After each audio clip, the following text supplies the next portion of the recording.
Cuando querés escuchar rock argentino. Rock argentino. La única opción es FM La Boca 90.1 MHz.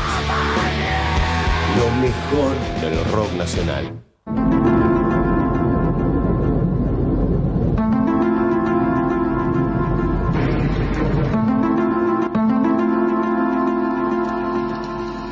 Aquí comienza Mundos Paralelos, un espacio de reflexión y de reexistencia, periodismo filosófico y cosmovisión.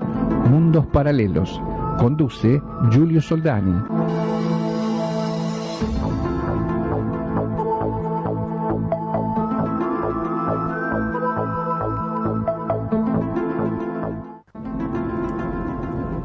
Hola a todos, bienvenidos a esto que es Mundos Paralelos, periodismo filosófico y cosmovisión.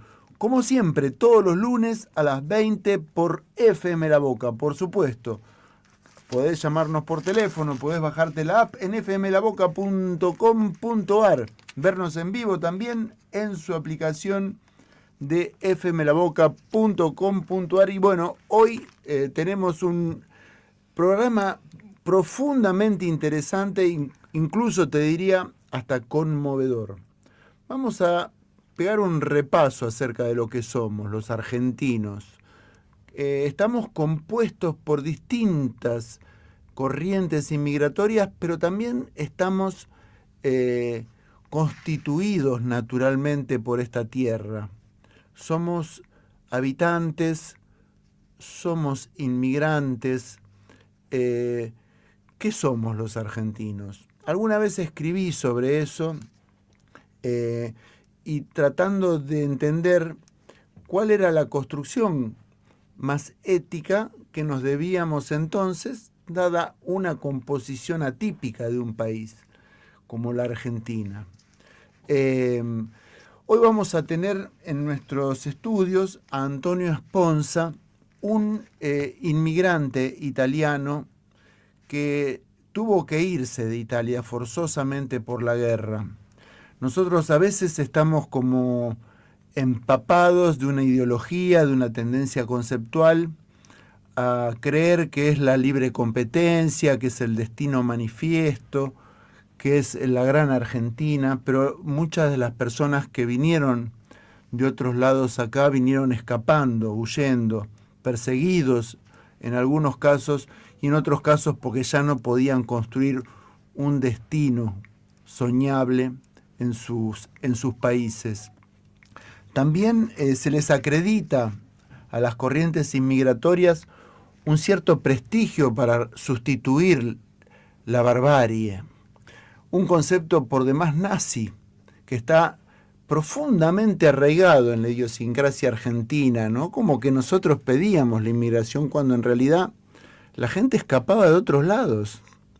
Y acá hacían lo mismo, hacían que la gente escapara de sus lugares para que viniera más inmigración. Eso está permanentemente patentizado en la historia argentina. También vamos a tener hoy, por ese motivo, en nuestra segunda hora, una entrevista clave, que es la Machi Betiana Coluen Nahuel. La Machi, para contarlo de una manera sintética, es la última autoridad espiritual viva de nuestro grupo etnolingüístico Pampa Araucano. O sea, nada menos que el territorio de la Pampa húmeda y la Patagonia quedó no solo sin el uso de la lengua matriz, de la lengua madre, de su cultura, en pleno derecho de ocupar su territorio absolutamente como cualquier pueblo, sino que sus autoridades espirituales desaparecieron por todo esto de la Inquisición, por todo esto de la persecución al que piensa distinto, y realmente fue efectiva, no quedó ninguna machi viva en el territorio argentino, ninguna autoridad espiritual, generalmente mujeres, pero no exclusivamente. Y en el caso de la Machi Betiana Coluen Nahuel, nació con el don de ser mágica, de ser autoridad espiritual de su pueblo, y tuvieron que venir otras machis ancianas, de la vecina República de Chile a constatar el don. Solo otras machis podían constatarlo, y constataron el don de la autoridad espiritual en una muchacha quinceañera, y a partir de ahí su vida realmente pasó a tener una condición simbólica, un estado, un destino completamente diferente a la de cualquier quinceañera. Vamos a hablar con ella hoy porque ha sido condenada ella y otras muchachas por una persecución, por la ocupación territorial de un sitio sagrado, por el cual se viene peleando ya hace mucho tiempo. Entre ellos fue ejecutado por la Prefectura Naval Argentina el hermano de la machi, Rafita Nahuel, ejecutado con una arma automática. Ellas fueron procesadas por la ocupación de ese territorio sagrado. Piden nada más que 20 hectáreas para la realización de ceremonias espirituales, y la Argentina, que tiene tanto territorio, no solo les niega ese derecho, sino que las procesó y ahora las condenaron por ese motivo, por ocupación del territorio. Así que vamos a estar hablando entonces de nuestro territorio. Vamos a hablar profundamente de esto que es la Argentina, o intenta serlo, o fue alguna vez una confederación de pueblos libres y ya quizás no lo vuelva a ser nunca. Tenemos en nuestros estudios nada menos que la presencia de nuestro conductor, Giulio Soldani. Giulio, bienvenido a FM La Boca. Muchas gracias, muy buenas noches, Arturo. Muy buenas noches, Cari, ¿cómo estás? ¿Cómo andás? Bienvenida a Mundos Paralelos. Y bueno, Lucho, también lo saludamos y saludamos a la audiencia. Bueno, son días cargadísimos de cosas, eventos, efemérides, y hay mucho para hablar. Y bueno, hoy estamos acá justamente para profundizar, para reflexionar, para compartir, ¿no?, con nuestra audiencia, con los y las oyentes. Y bueno, también con llamadas importantes, como vos acabas de decir, Arturo. Tenemos además en nuestro estudio hoy el honor de la presencia de Karina, que nos acompaña de amiga hoy, ¿no es cierto? Sí. Bueno, bienvenida. Vamos a estar charlando con ella de nuestros temas, de nuestra relación con las personas, me parece.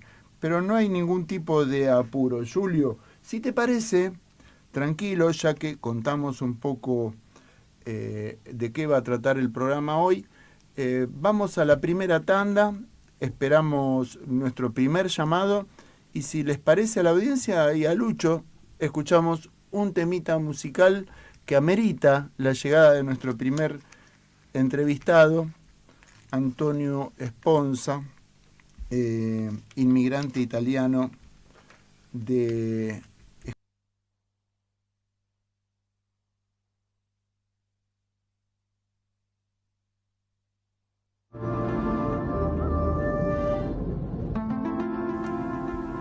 Y regresamos conmovidos por un tema musical que acompaña la partida de nuestros antepasados inmigrantes de Italia. Una evocación de la nostalgia que produce dejar la tierra natal, subirse a una embarcación enorme, a veces siendo niño, y perder de vista la tierra, nada menos, que te vio nacer.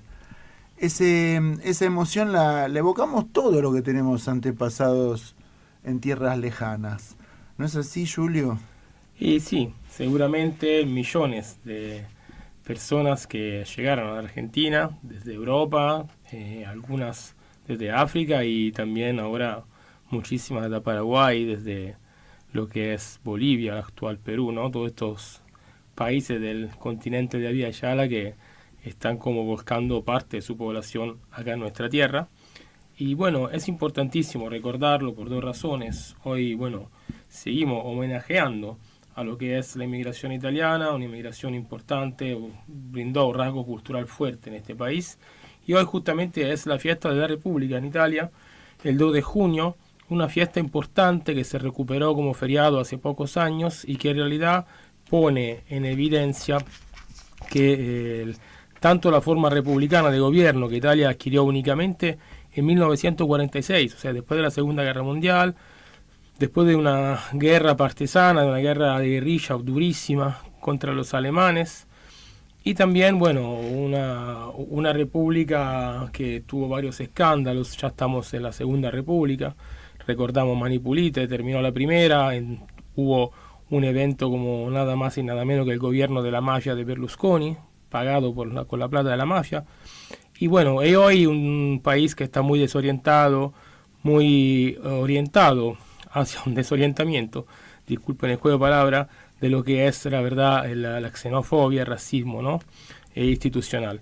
Por eso es importante recordar en estos días que muchas personas, hoy se cerraba justamente la posibilidad de votar en un plebiscito, una consulta popular muy importante. ¿Votaste, Julio, entonces desde Argentina? Yo cuando desde acá de la Argentina pude votar, porque me obligaron a escribirme en el aire, en la anágrafe italiano residente en el exterior, y bueno, pude votar fácilmente, fui al correo, me llegaron las boletas a casa, eran 5 boletas electorales para votar no partidos, sino abrogación de leyes, ¿sí?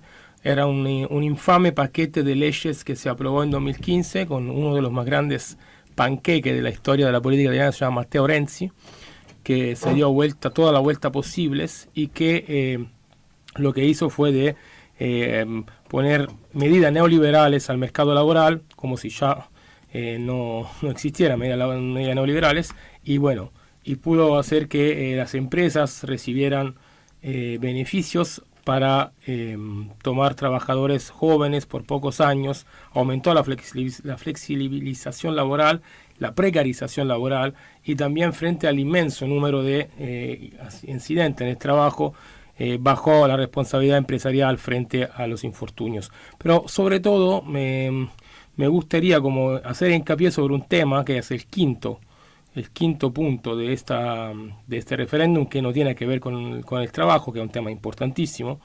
Yo cuando me recibí, siempre lo cuento, la universidad me llamó para ofrecerme 3 euros la hora para ir a trabajar en un call center con trabajos con contrato de 3 meses en 3 meses. Así que, y eso era antes de esta reforma que se hizo. El tema es que hay un pedido de los inmigrantes que piden de tener la ciudadanía italiana después de 5 años de residencia en el país con trabajo en blanco, impuestos pagos, etcétera, ¿sí? Para mí es un tema muy importante porque, bueno, hay muchos inmigrantes, la mayoría de las familias numerosas en Italia son inmigrantes hoy.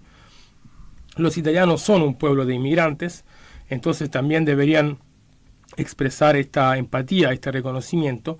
Y también tenemos que hablar, Arturo, del tema de que Milei sacó un decreto hace pocos días, otro decreto más, en el cual limita, ¿no?, el acceso al país por toda aquella categoría de pobres, básicamente, que no tienen a disposición un seguro médico para pagarse, que no pueden pagarse la educación, ¿no? Y entonces Milei justamente empieza a limitar el acceso, exigir pagos, ¿no? Y tampoco pueden entrar las personas que tienen antecedentes penales, ¿no? Sí, sería cada vez que se concentra una política discriminatoria, empieza primero a carcomer la imagen del inmigrante, incriminándolo de culpas o de errores o de falencias. En realidad es la penetración de un nuevo fascismo lo que estamos viviendo. No sé si tanto, pero donde retroceden los derechos es un avance de de una posición demasiado fuerte en lo discriminatorio, ¿no?, de lo humano. Bueno, hay un rasgo discriminatorio seguramente, pero el fascismo, había una parte de población grande, masiva, que sí estaba de alguna forma resguardada, ¿sí? De alguna forma, muy entre comillas. Acá no hay nadie. O sea, esto es todavía menos el fascismo, es peor todavía. Porque no hay nadie que esté adentro, digamos, de el cuidado nacional, ¿sí? Son todos enemigos del Estado, ¿sí? Entonces, se piensa el Estado, la legitimidad estatal, únicamente desde una perspectiva de surplus macroeconómico, monetarista, claro, eso es el neoliberalismo, es una forma de neoliberalismo que busca la soberanía del Estado dentro de lo que es la parte económica, ¿sí? No es nada nuevo, obviamente.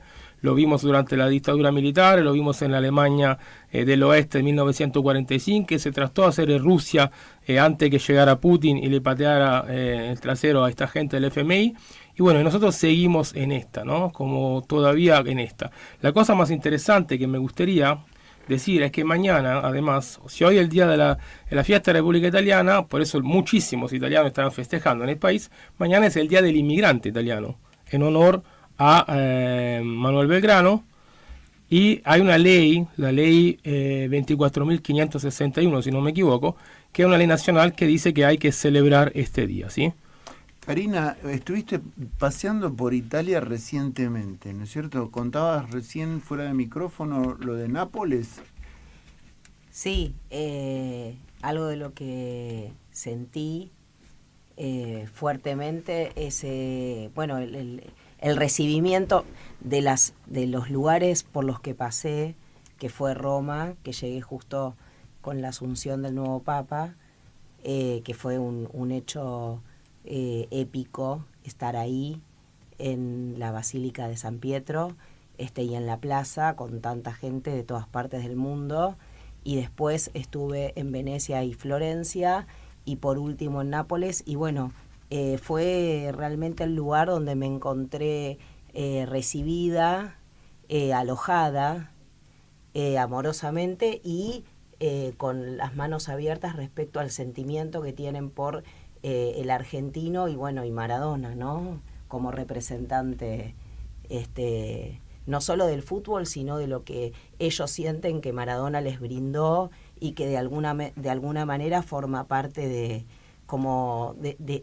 ellos mismos, ¿no? De la cotidianeidad de su fútbol. Además, Julio, el Napoli salió campeón este año. Sí, por cuarta vez, así que es el segundo triunfo después de la era Maradona, ¿no? Qué fantástico. Sí. Cambió la historia del Napoli con Maradona y se lo agradecen permanentemente. Sí, igual también homenajes, estuvo Cavani también, como tiene, digamos, una cierta tradición argentina, ¿no? Es una ciudad que la verdad que mismo los colores, ¿no? De la camiseta. Nos unen muchos motivos para estar juntos, para tener la idea de que somos la especie humana, somos todos más o menos la misma sustancia. No hay por qué apresurarse en encontrar diferencias, en calificar los destinos de unos por sobre otros. Y en el próximo bloque te cuento, Karina, muy conmovedora tu intervención, gracias. Vos sabés, Julio, Karina estuvo, yo creo que debe haber sido la primera argentina en visitar la tumba del Papa argentino Jorge Bergoglio. Mandó una fotito por su correo que pudimos ver. Muy conmovedor el recorrido, muy sensible la gente en Italia a la presencia de una argentina. Sí, porque había muchísima gente en la plaza, y sin embargo cuando me acerqué, que yo salía de visitar los museos del Vaticano, ese fue el día que había llegado a Italia, se dio así de casualidad. Enseguida me permitieron que pudiera entrar o estar y acompañar la situación. Y Arturo, algo que quisiera agregar también de Nápoles es que se habla mucho de ese lugar y de la inseguridad, y realmente, por lo menos en mi experiencia, y que viajé sola, y bueno, uno siempre desde ese lugar toma ciertos recaudos, quiero decir que fue el lugar donde más he podido transitar y caminar, inclusive hasta altas horas de la noche. Así que sí, hay siempre gente en la calle. A mí me pasa que cada vez que voy encuentro amigos. No tengo muchos, pero cada vez los encuentro en la calle. Exactamente, ¿sí? Y la hospitalidad que tienen. Sí, son como, se brindan y todo, así es increíble. Así que bueno, es hermoso. Nápoles a mí también me encanta. Yo la verdad que estuve un montón de tiempo y viajando y de vuelta los domingos. Bueno, acá tenemos un llamado a mi celular del señor Antonio. Lucho, lo vamos a... Está llamando acá, no sé si te lo puedo pasar de alguna forma. Bueno, Bueno, Arturo, vamos a escuchar un tema, ¿sí te parece? Muy bien. Y así, mientras tanto, resolvemos estos llamados y después volvemos al aire. Antes de que nos vayamos, yo quiero dedicar algunos temas musicales también a los colegas de Radio Mitre, a Hanglin y otros muchachos más que se ensañaron con la cuestión del mapuche, con las cuestiones raciales del sur de Argentina. Estuvieron muy activos, ¿sí? Bajando línea. Así que algunos de los temas musicales van para ellos. En esto que es Mundos Paralelos, periodismo filosófico y cosmovisión. Y seguimos adelante, internándonos en la argentinidad paso a paso, estudiando la composición de nuestro pueblo. Y para ello tenemos nada menos que Antonio Esponza. Antonio, ¿estás en línea? Arturo Avellaneda de Mundos Paralelos te saluda. Hola Antonio, ¿estás por ahí? Estamos probando el llamado, Julio, con Antonio Esponza, que es nuestro invitado para esta primera hora, y tiene que ver con la inmigración italiana, tiene que ver con el destino de aquellos niños que no podían quedar expuestos al horror de una guerra. Bueno, es un poco más complicada la cuestión en realidad. Ahora la voy a introducir yo un poco mientras esperamos la conexión telefónica. Dale. Porque Antonio es parte de un grupo social étnico que son los Giuliani, ¿sí? De la Giulia. La Giulia es una región que queda en el Istria, donde hoy ya no es más Italia, es Croacia y Eslovenia. Bueno, buenas noches Antonio, ¿cómo estás? Bien, buenas noches. ¿Cómo están ustedes? Bien, ¿nos escucha bien? Sí, perfectamente. ¿Vos? Bien, perfecto. Acá estamos con Arturo y Karina también para recibirte al aire. Hola Antonio. Bueno, saludos. Hola, ¿qué tal, Antonio? Bien, saludos para todos ustedes y también para el público. Gracias. Gracias. Grazie. Bien, estábamos un poco hablando del contexto de la historia que nos vas a contar hoy, ¿no? Mañana ya introdujimos el tema que es el Día del Inmigrante Italiano en Argentina. Tenemos una ley nacional sobre eso, muy importante, ¿no? Y justamente estábamos introduciendo el tema. En esa introducción hablamos del tema de la Segunda Guerra Mundial, que vos tuviste experiencia de chico, ¿no? De este fenómeno histórico. Así es, sí. Yo nací en el año 1939, el año que se desató la Segunda Guerra Mundial, y que siguió hasta el 45, en el cual era chico, pero tengo muchos recuerdos. No tan buenos, pero en fin, la guerra es así. Claro. Porque en esos años mi padre, me acuerdo que estaba ausente, muy pocas veces venía, como él estaba en la antiaérea de Venecia, entonces cuando le daba permiso venía y estaba un día con nosotros y después se iba nuevamente y me traía, me acuerdo, algunos dulces, ¿viste? Confetti para los chicos, así que contento. Pero bueno, la pasaba bastante mal porque yo recuerdo lo que se llamaba el coprifuoco, o sea, el estado de sitio, que después de las 8 de la noche no podía nadie salir de sus casas, ya que mi ciudad, que se llama Roviño, de Istria, ya estaban los alemanes que habían entrado, se habían apoderado prácticamente de toda la ciudad. Estaban puestos principalmente en el gran hotel que había en Roviño, se apoderaron de ese lugar y bueno, se acomodaron ahí poniendo la llamada casa. Bueno, y después después de las 8 de la noche ya les digo, no podía salir nadie porque era hombre muerto, o sea que pasaban los alemanes con escopetas y cualquier persona que aparecía le tiraban. Hasta los perros, hasta los gatos que andaban de noche, el pobrecito lo tiraban. Terrible. Estaba muy... Y Antonio, ¿en qué zona estamos? En el Istria, que hoy ya no es más Italia, ¿no? Queda en el territorio, antes de Yugoslavia, hoy de Croacia. Claro, esa es la península de Istria, que era italiana, y era italiano todo debajo de esa zona geográfica, a lo largo de todo el litoral digamos, del mar Adriático, ¿no? Claro. Que sería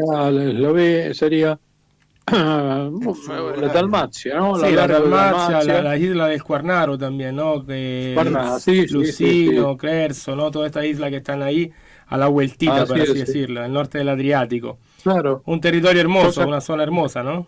Una zona hermosa, sí. Yo me acuerdo los domingos que mi abuelo tenía una linda barca de pesca, un barco de pesca con 6 tripulantes. Y los domingos que no trabajaban, nos llevaban a nosotros, a toda la familia, a una isla que había enfrente, se llamaba la Isola de Santa Caterina.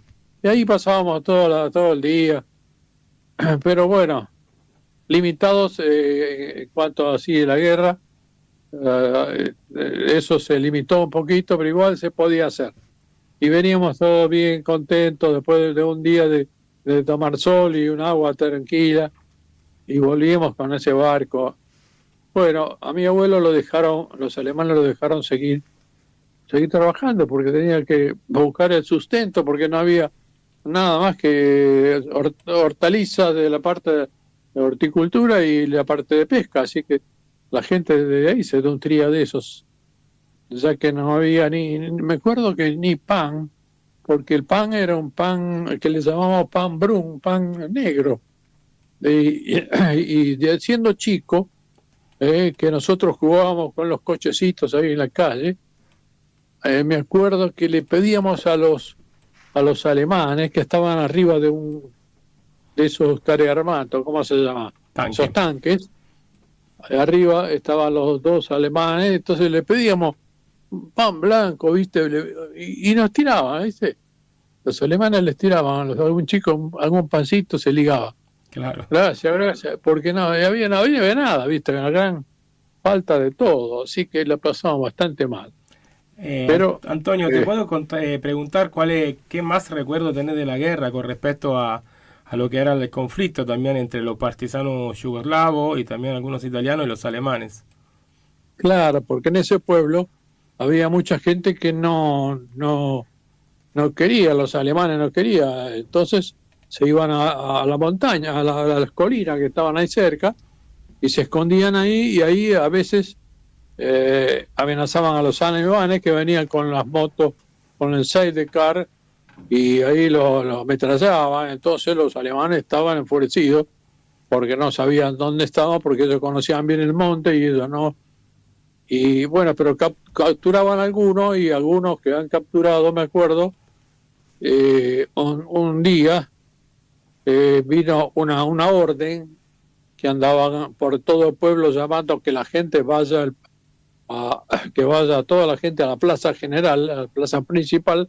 Estaba ahí frente al mar y frente a ese gran hotel, y ahí entonces con el tambor pasaba por todo el pueblo diciendo que hoy a las 15 tiene que haber una reunión, tiene que estar todo el mundo escuchando en esa plaza, que le van a dar algunas aclaraciones. Y bueno, y ahí mi madre me llevó, porque ahí los hombres estaban en la guerra, pero ahí quedaban mujeres y quedaban los niños. Y bueno, todos reunidos a esa hora en la plaza. Y cuando llegamos a esa plaza, dije, ¿qué es esto? A ver.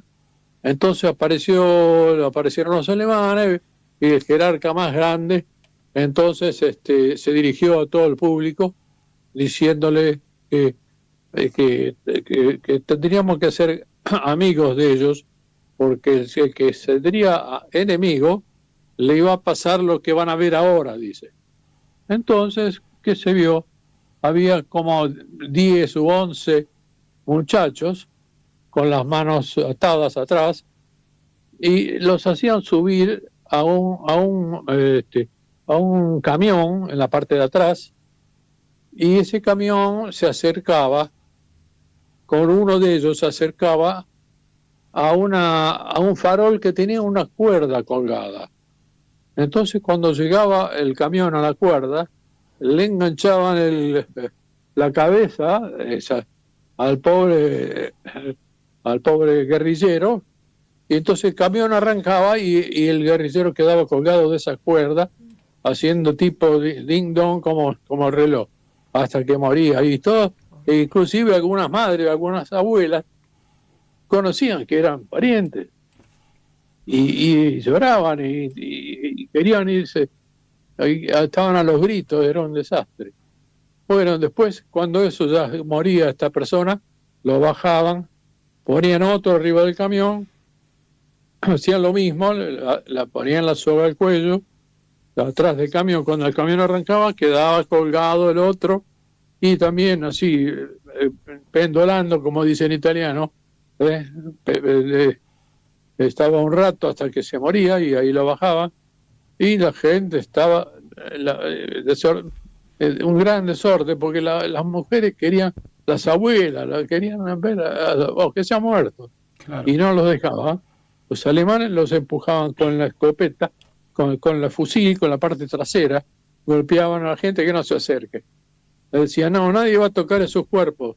Y ahí pasaron los 10 o 11 cuerpos y quedaron extendidos, muertos en la calle, ahí, en la plaza, y con una escolta, y que nadie que se acerque, nadie se podía acercar. Dice, recién mañana los retiran y lo entierran. Y vean lo que le pasa, lo que van a estar en contra de nosotros, decía el alemán, el gran, poderoso, el de más grado. Antonio, ¿qué año era más o menos? ¿Cuántos años tenía cuando viste todo esto? Y mira que yo era muy chico, pero son cosas que te quedan en la cabeza. Sí. Tendría 5 o 6 años. Entonces habrá sido más o menos el final de la guerra, ¿no? Hacia Final de la guerra, sí. 45, la última parte. 44, 45. Ya sí. se estaban yendo los alemanes de ese territorio, ¿no? Estaban en retirada. Sí, claro.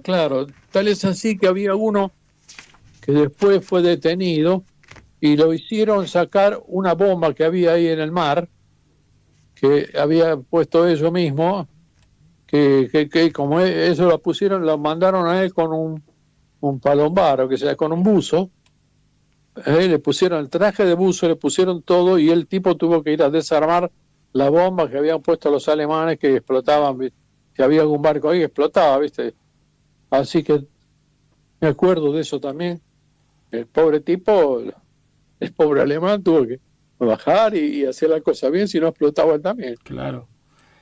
Antonio, después nosotros sabemos que en esa parte de que era Italia en esa época, hasta digamos el final de la guerra, hasta el Tratado de París, que se cerró en 1947, en un momento ya pasó a ser territorio de Yugoslavia, y la mayoría de los italianos decidieron irse, ¿no? Para poder mantener su identidad italiana. Sí, ya cuando se decretó, primero creo que fue el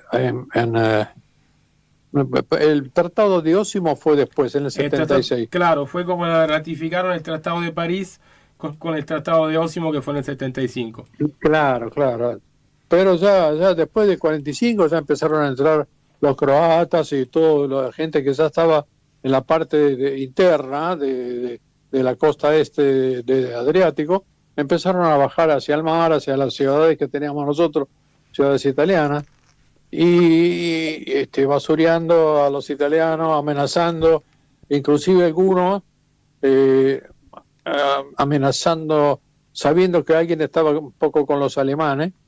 De noche lo iban a buscar y lo llevaban a las famosas foibas, claro, que juntaban 2 personas en la orilla de un foso grande, y a las 2 personas le aplicaban un tiro en la cabeza a alguno y bajaban al pozo los 2, uno con el tiro en la cabeza y el otro vivo, gritando de los dolores, atado y masacrado. Increíble, sí, increíblemente. Muchas veces lo ataban con el alambre, ¿no? Hasta el hueso. Así que ya desde el primer momento era una tortura, básicamente, sí. Bueno, sí, uno solo, parece que hay uno solo que se ha salvado de esa muerte increíble, porque ya te digo, matando uno, bajan los 2 dando golpes, claro, en la fosa, que tiene como 20 metros esas fosas. Sí. Y cuando se llegó abajo, se ve que tuvo suerte, se desató, y no sé cómo fue, que alguien lo escuchó, pero uno solo se salvó. Sí, murieron más de 30.000 personas, así que no fue un número muy alto. ¿Y tu familia cuándo decidió irse, ser parte de este exilio, de este éxodo de Giuliani, ¿no? ¿En qué momento? Claro. ¿En qué momento decidieron irse? Mira, mi familia decidió irse cuando mi padre trabajaba con mi abuelo durante muchos años, con esfuerzo, habían comprado sus campos. Y se vieron que un día fueron a los campos, que ya era la parte de Yugoslava, vinieron a verlo y le dijeron, mira, Francesco, ahora estos campos van todos en común, no, ya no son más tuyos, digamos, van todos para la comuna, va para todo, qué sé yo. Entonces mi padre dice, como todos los esfuerzos, y el abuelo también, que hicimos hasta ahora, ¿cómo van a ir? Son nuestros, tenemos todos los papeles. No. Entonces, y después vino la otra orden que decían que tenía que hacerse de ciudadanía yugoslava. Perder la ciudadanía italiana para hacer la ciudadanía yugoslava. Y eso no se quiso. Entonces, hasta yo, que ya estaba en el colegio, me acuerdo que estaba en tercero o cuarto grado, y me vinieron a sacar porque mis padres decidieron tener la ciudadanía italiana. Entonces, el que decidía quedarse con la ciudadanía italiana tenía que emigrar, tenía que salir, tenía que ir a Trieste, ir a Italia, ¿viste? Y mucha gente que estaba tan maltratada, porque cuando llegaban estos croatas te maltrataban, te hacían daño. Entonces 350.000 italianos que estaban en toda esa zona se dejaron sus casas, sus pertenencias, dejaron todo y se tuvieron que ir a otros lados, claro, a empezar la emigración. Nosotros fuimos a un campo prófugo de Trieste, que estuvimos ahí como un año, y después recién de ahí una parienta nos llamó y para Argentina, ¿no? Pero bueno, Antonio, espera un segundo, porque vamos a escuchar un tema musical. Sí, cómo no. 5 minutos, no cuelgues, porque nos tenés que contar la segunda parte de esta historia, que es la migración hacia la Argentina, ¿no? Cómo encontraste el país y cómo te pareció. Así que 5 minutos más y ya volvemos con vos.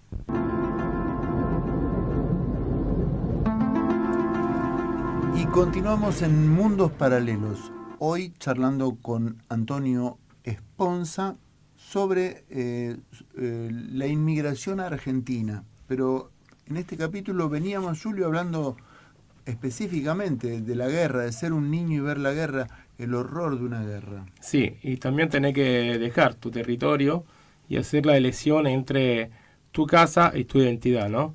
Y en este caso, no solamente la familia de Antonio, sino 300.000 italianos más que estaban viviendo en esa zona, una zona en disputa, ¿no? Siempre una zona de frontera entre el Imperio Austrohúngaro, los Balcanes, Italia, ¿no? Una zona que, bueno, vio 2 guerras mundiales, ¿sí? Fue territorio de la Primera Guerra Mundial, de la Guerra de Trinchea, y también de la Segunda Guerra Mundial, que fue una guerra mucho más civil, ¿no? De la primera, ¿no? Bueno, un territorio en disputa, un territorio difícil, hermoso también. Y bueno, acá Antonio nos estaba contando justamente... Seguimos en línea con Antonio. Antonio, ¿nos escuchás? Ahí va, eso nos estaba contando justamente cuándo fue que llegaron a Trieste y después cómo fue que decidieron ir a la Argentina, cómo pudieron pagar ese pasaje, qué año fue en lo que se tomaron el buque para venir para este lado del océano. Claro. Bueno, había un convenio con Argentina, no recuerdo cómo se llamaba, un plan que era para la migración, que era de bajos costos, que se podía hacer, pero tenía que pasar una revisión médica y estar en óptimas condiciones. Si no, no podías entrar. Era como para venir a trabajar, ¿viste? Claro. Se buscaba trabajadores aptos para eso. Y bueno, entonces alguien que ya estaba acá de muchos años, le decimos una carta y él también nos hizo también la bienvenida, ¿viste? Nos ubicó, alquiló una casita por acá. Y bueno, vinimos, ya te digo, hicimos un viaje de 30 días, porque el barco era tan lleno de gente, porque en Génova salió el barco, que todavía me acuerdo la salida, que a pesar de ser chico, yo me acuerdo ver el barco que se alejaba y ver las estrías del agua que deja.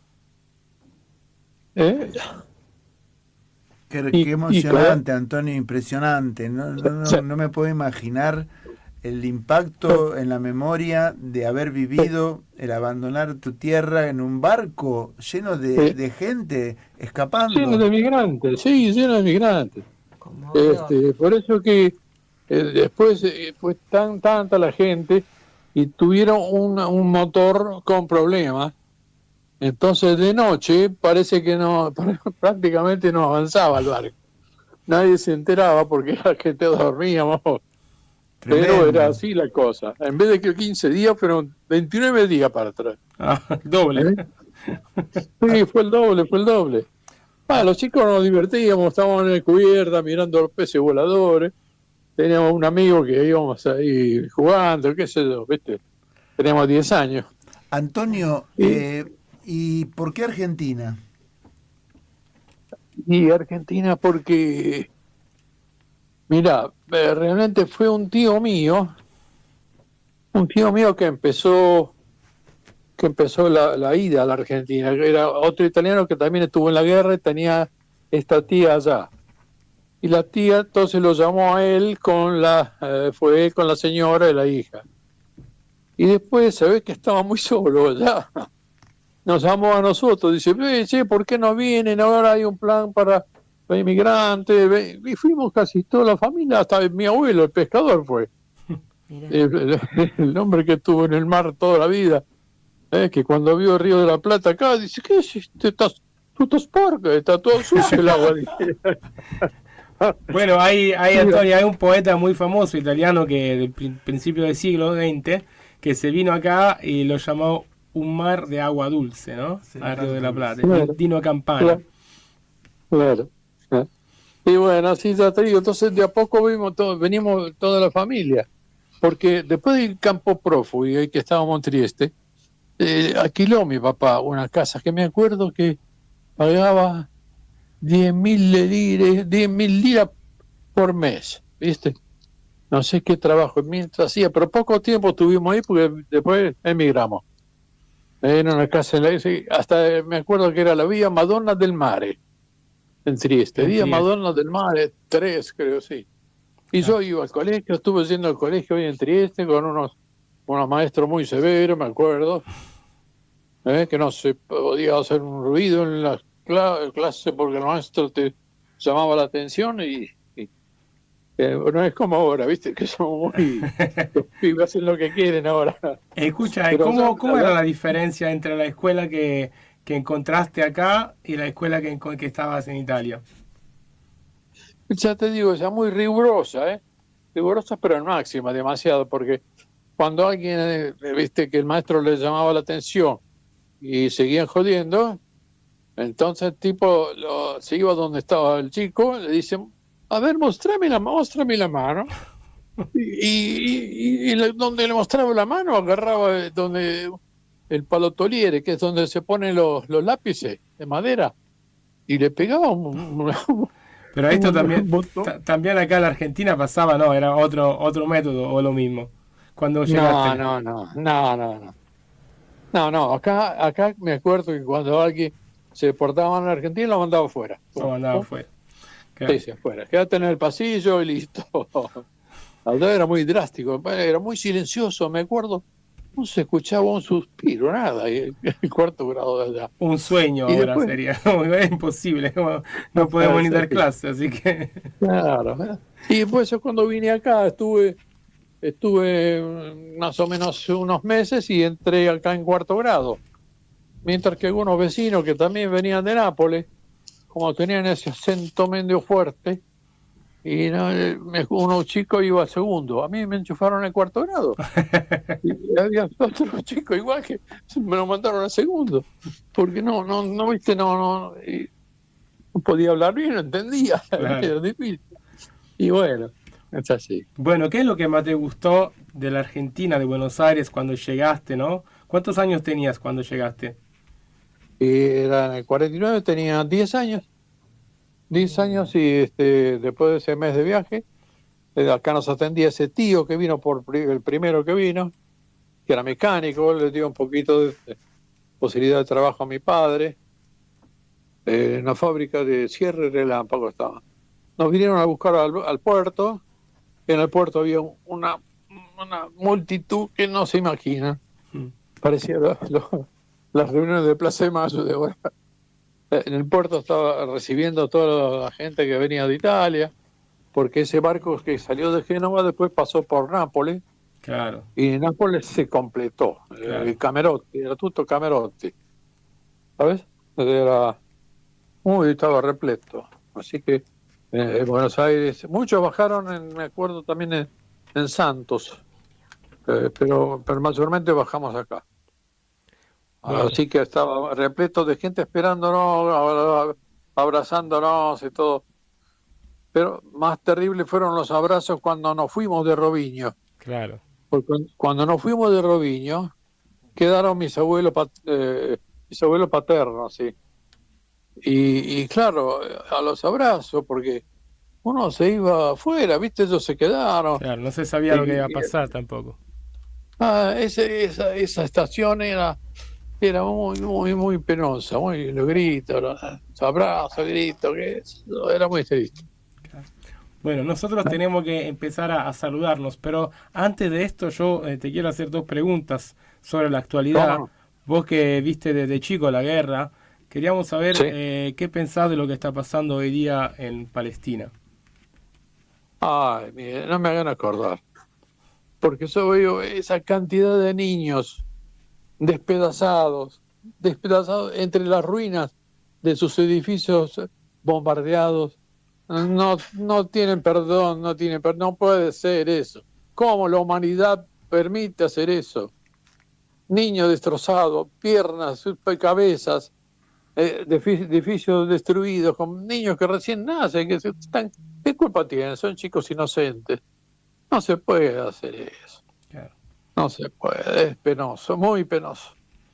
Sí, la verdad que nosotros estamos muy preocupados, muy tristes por esta situación y seguimos luchando, difundiendo sobre este tema. Y también queríamos una opinión tuya sobre el tema de lo que está pasando con los jubilados. Vos sos jubilado también. ¿Cómo la está también. pasando ustedes? Porque la verdad que Mira, no hicimos ninguna entrevista con jubilados, pero te aprovechamos también en este momento, porque también nos puedes hablar de esto. Claro. Mira, vos sabés que los italianos cuando llegamos acá, vinimos para trabajar. Por eso nos querían sanos, bien, todo en orden. Y todos empezaron a trabajar. Mis padres, aquí íbamos a esa casita, mi padre fue a trabajar en la fábrica de tabaco. Y mi madre también, después fue con él a trabajar en otras tareas de esa fábrica. Mis 2 tíos también fueron también a trabajar. Y sí, todo el mundo trabajando. Y bueno, cuando volvían del trabajo, me acuerdo que nosotros que estábamos con mis primas en las casas, le preparábamos la comida para cuando venían a las 2, venían de la fábrica y tenían más o menos la comida algo preparada. Y bueno, pero con su esfuerzo de trabajar toda la familia, han hecho sus casas, han comprado, mis padres compraron sus casitas, mis tíos compraron la suya, todos los que vinimos pudimos tener nuestras casas con fuerza del trabajo. Ya te digo, y no había comedores escolares, no existía. Claro. Eso en la escuela era para estudiar, para prepararse, y en casa los padres traían la comida para los chicos, como tiene que ser. Ese era el mundo de aquel entonces, que ahora varió bastante. Sí. Bien, Antonio, nosotros recordamos que mañana, el día 3 de junio, es el Día del Inmigrante Italiano. Acá en Argentina tenemos una ley que nos respalda. Se honra el nacimiento de Belgrano, bueno, que también era de Oneglie, hoy es un barrio de la ciudad de Imperia, en la Liguria de Italia. Y que, bueno, en los últimos días también el presidente Milei, además de castigar a los jubilados y a las jubiladas, también se la agarró con las y los inmigrantes, porque empezó a sacar por decreto nuevas leyes de restricción al ingreso del país y el hecho de que va a empezar a cobrarle la educación y también la salud a lo que vienen acá en su mayoría, en la mayoría de las veces para trabajar. Así que bueno, aprovechamos, esperemos que también todas las asociaciones de italianos e italianas que están en la Argentina se pronuncien en contra de este decreto, porque la verdad que es una idea muy perversa, muy equivocada y muy pícara, para no decir más cosas, la idea de que la gente que viene acá venga para sufrir, ¿no? En realidad vienen todos a trabajar, la mayoría, y si hay algunos que no se portan bien, pero la mayoría son gente trabajadora. Así que la verdad que otra vez más este presidente nos hace pasar vergüenza. La verdad que es terrible lo que está haciendo. Está destrozando la tradición de este país. Julio, un honor, Antonio, te quería decir, un honor que hayan elegido la Argentina. Quería acotar solo ello. Y de todos lados del mundo, por supuesto. Antonio, te escuchamos. Sí, no, lo que quería agregar que Julio me preguntaba por la jubilación, por los jubilados. Sí. Yo les informo que primero estuve en la escuela, después estuve en la secundaria, después me preparé la parte de electrónica y estuve trabajando todos los 25 o los 30 años de aporte jubilatorio. Un aporte jubilatorio que me sacaban de mi sueldo parte para ANSES, ¿sí? Digamos, para la jubilación. Entonces yo tengo todos los años pagos. Lo que me están pagando a mí, yo ya los pagué anticipadamente. Y es más, mi padre cuando se jubiló, miraba yo lo que él ganaba de jubilación y era exactamente lo que a mí me sacaban los aportes que yo hacía a la caja de jubilación. Así que mire cuántos éramos los que estamos trabajando en blanco, y al haber el trabajo en blanco había plata en ANSES para pagar bien a los jubilados y no desparramar la plata. Claro. Entonces, ¿por qué ahora no se hace un ajuste y no se hace una revisión, una inspección para que todas las pymes y los negocios tengan empleados en blanco, que paguen la jubilación, que aporten todo y que no hagan cosas raras? Hagan las cosas bien para que la Argentina sea mejor, vaya siempre mejor, como estaba antes, que no decaiga. Yo creo que tiene que ser así la cosa, hay que progresar. Exactamente. Bueno, Antonio, nosotros te agradecemos por tu tiempo, te mandamos un abrazo muy grande y de nuevo felicitaciones para el día de mañana, este día tan importante del inmigrante italiano en la Argentina. Hasta pronto. Bueno, gracias Julio, gracias Arturo y a la gente de la radio, y también un saludo para todos los oyentes. Es la historia de un inmigrante que ya cumplió 85 añitos. Gracias. Felicitaciones, un abrazo. Gracias Antonio. Bueno, nos estamos viendo. gracias. Ci vediamo dopo. Muy bien, arrivederci. Buonasera. Arrivederlo. Bueno, este era el testimonio de Antonio, muy impactante, muy interesante. Y bueno, vamos a escuchar algún tema musical, alguna tanda, y ya vamos a entrar en contacto telefónico con el Puelmapu, con la Machi Bestiana, para escuchar su voz. Hoy me levanto pensando qué hago, si lo que quise ser no fui. Es que me siento cansado, sonando más que por vivir. Es que todo lo que hago lo hice y lo que quise ser no fui. Creo pensar que por ser defraudado hoy bajaré los brazos, porque ya no creo en la gente. Siempre camino costado por esto que hago y los que dicen que si esos putos caminos más largos y sé que dejaré de verte. Cuando la luz del ocaso me sigue los pasos, pararé al costado. Que la voz del camino de lejos me grite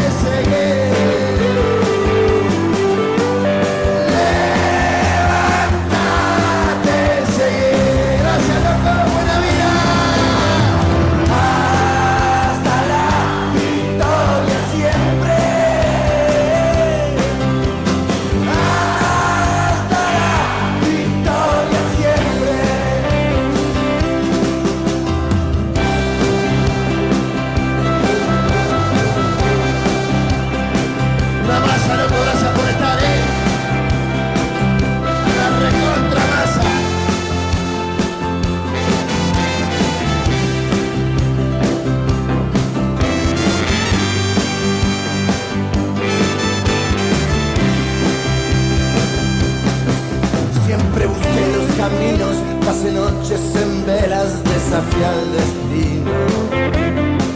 Vos serás lo que sos, preso de vos y de lo que fingiste ser. Y si todo lo que hago lo hice, seguiré siendo lo que soy. Como buen argentino, manija de rock, fútbol, che y vino. Gritar hasta que escuchen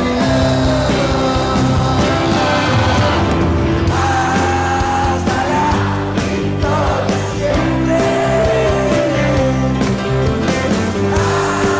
hasta la victoria siempre. A ver quién vino.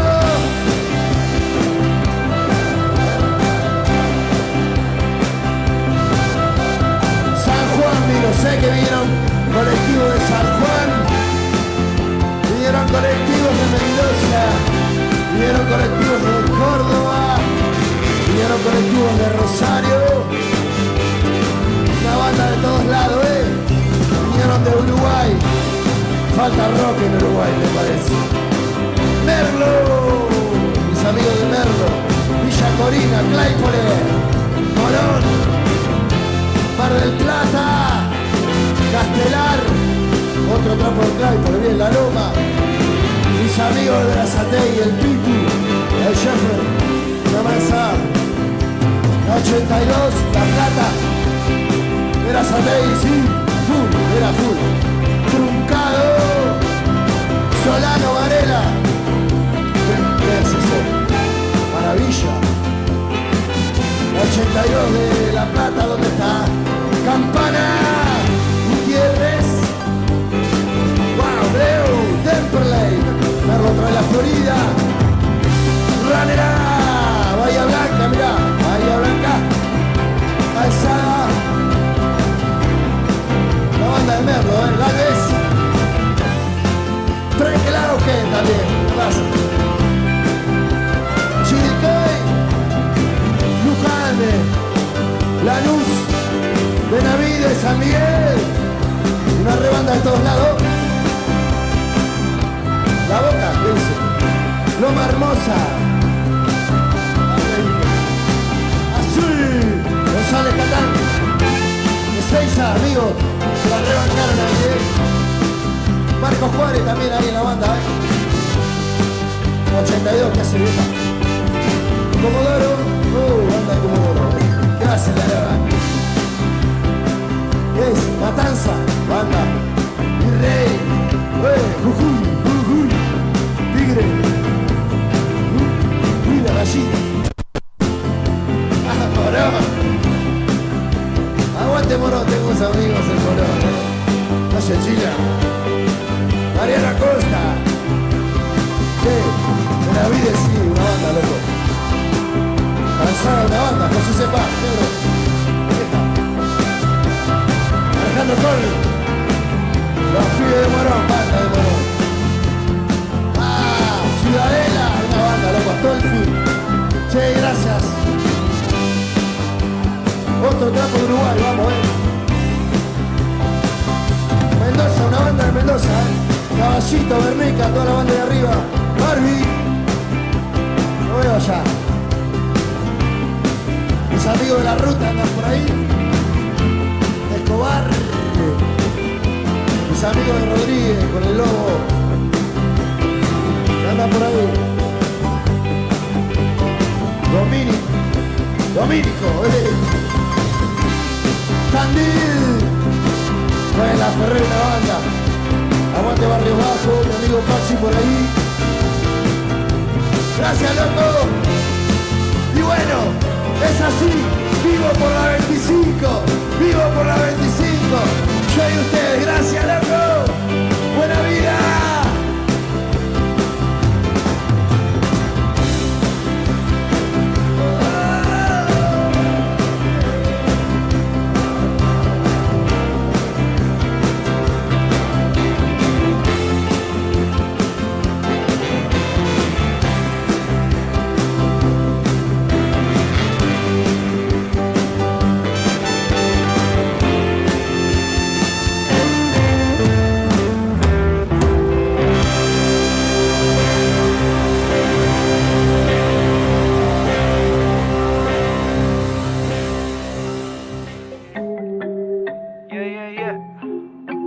así, mami. Feme la boca. 90 puntos. Recién me despierto, firme en la boca. Entro a bañarme, firme en la boca. Voy a la plaza, firme en la boca. A ella le gusta, firme en la boca. Yendo a la plaza, tomo una coca. Tengo los saurios, firme en la boca. Estoy achinado como el litroca. Habla despacio, cuida tu boca. Recién me despierto, firme en la boca. Entro a bañarme, firme en la boca. Voy a la plaza, firme en la boca. A ella le gusta, firme en la boca. Yendo a la plaza, tomo una coca. Tengo los saurios, firme en la boca. Estoy achinado como el litroca. Habla despacio, cuida tu boca. Recién Celiasi, mami, no te olvides escuchar la red de los 5 sentidos. 90.1, déjame la boca. No puedo más. ¿Ves el brillo? Es la estrella roja del sur. Golpean la puerta. Betelgeuse. Se está quemando mi corazón. Betelgeuse. Hasta quedarse dormido. Seguinos, descubrí las nuevas canciones de Betel en todas las redes sociales. Escuchanos en FM La Boca y buscanos en Instagram @betel.rock, Spotify y YouTube @betelheuseok. Betelgeuse. La ruta está en tu corazón. Desde Buenos Aires, capital de la República Argentina, transmite FM La Boca 90.1 MHz. Con permiso del AFCA número 031. FM La Boca, uno más de tus sentidos. Nueva Italia, Academia Virtual de Italiano. ¿Estás pensando en tramitar tu ciudadanía italiana? ¿Querés reconectar con tus orígenes italianos? ¿Estás planeando ese viaje tan esperado o querés emigrar a Italia? Vení con nosotros a estudiar italiano. Somos todos docentes nativos o con años de experiencia en Italia. Explora Italia con nosotros también a través del cine, el teatro, el arte, la música, la cocina, la literatura y sobre todo con nuestra buena onda y profesionalidad. Búscanos en www.nuevaitalia.org. Nueva Italia, Academia Virtual de Italiano. Ediciones Sikus. Palabra escrita hecha libro. Semilla. Palabras puentes y no muros. Libros para construir comunidad, conciencia y una cultura de hermandades. Búscanos en tu librería amiga, ferias o en nuestro sitio web www.sikus.org.ar. Ediciones Sikus. Libros para una cultura de la integración. Bueno, estamos de nuevo acá en Mundos Paralelos, periodismo filosófico y cosmovisión en FM La Boca, hoy lunes 2 de junio de 2025. Arturo, nos vamos rápido hacia la parte sur de nuestro país, hacia lo que es Espuelmapu, porque tenemos que hacer una entrevista muy importante, ¿no? Estuve conociendo yo hace algunos años, cuando las privatizaciones, la zona de Villa Mascardi, habían incorporado ciertas propiedades públicas a un decreto de privatización. Ahí se regeneró la relación, se recuperó el Yao Yao, por ejemplo, una empresa se interesó en el Yao Yao. También recuperaron el Hotel Correntoso, pero los bienes que estaban en Villa Mascardi aparentemente no representaron un interés comercial. Se trata de un lugar muy, muy bello, donde confluyen varias regiones naturales que tienen que ver con el bosque andino patagónico, con la flora de la montaña. Por ese motivo es considerado un lugar especial. Y pasaron cosas, porque pasó a ser objeto de un reclamo histórico de la LOF residente de la comunidad mapuche de la zona de Villa Langostura, y empezaron a perseguir a los reclamistas, a quienes buscaban recobrar su sitio sagrado para recobrar sus tradiciones, sus usos, las medicinas. Por eso estamos hoy interesados en hablar con nada menos que la autoridad espiritual de ese grupo, la Machi Betiana Coluen Nahuel.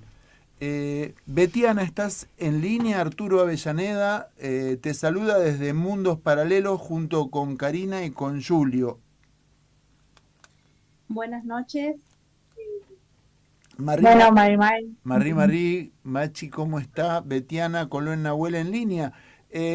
Gracias por esta entrevista. Sé que no es usual que dé algún tipo de entrevista una autoridad espiritual. Por eso queríamos agradecerte tan especialmente esta oportunidad, que quisiéramos escuchar su opinión, su voz, puesto que ha sido la comunidad y usted personalmente objeto de persecución política, vamos a decirlo claramente, lo que nos parece a nosotros. Por eso quería empezar esta entrevista agradeciéndole esta oportunidad, pero ofreciéndole el aire para que explique su posición en cuanto a los sucesos de la Villa Mascardi, o como la denominan, el RAEWE, el ALOF, que nos explique usted, por favor, a FM La Boca. Bueno, buenas noches, soy Compuche, Complamel. Sí, como ustedes ya decían, yo cumplo un rol espiritual como guía espiritual de mi comunidad y de mi pueblo mapuche al que pertenezco. Nosotros estamos ubicados a 45 kilómetros de la ciudad de San Carlos Bariloche, en ruta 40, camino a Bolsón. Ahí se encuentra ubicado el territorio del Rey Mulasquén. Es al pie de un cerro, de una montaña, y bueno, muy cerca de la orilla del lago, bueno, conocido como Villa Mascardi.